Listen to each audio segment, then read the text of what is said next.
most powerful lessons my late mom taught me tangentially was the power of intentionality.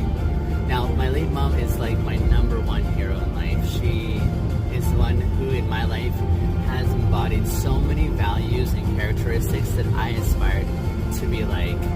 Now, at some point while growing up, as much as I admired her and looked up to her, I thought that I would become like my mom just because I was her son.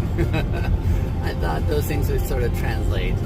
And it was, I think, in my 20s that I discovered that I didn't end up being like my mom the way I desired to be. Like all those beautiful things that I admired about her and that I hoped would pass to me almost by osmosis did not happen that way. In fact, I turned out to be so different. And the way I turned out to be, I didn't really like. I didn't like because it wasn't who I wanted to be. I wanted to be a better version of me. I wanted to be more like my mom. And it didn't happen just by accident. And I learned this lesson that I had to be intentional.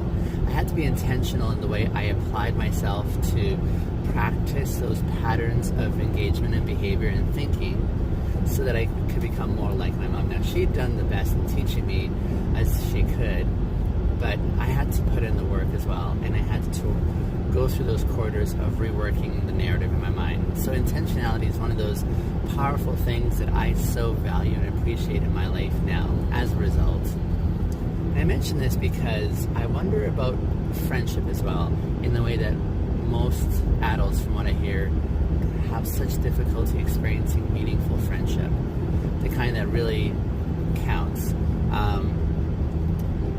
I wonder if there isn't this sense where they perceive that it'll just happen organically, and they don't have to put a lot of work into it, but in reality, there's an intentionality that's needed. So just like I thought it would just happen for me that I could become like my mom once upon a time, but it didn't happen because I had to be intentional about pursuing those values and patterns of behavior that I valued. In a similar way, I think the same can be said for friendship. Friendship really does take intention, but it's still possible to experience that level of deep connection.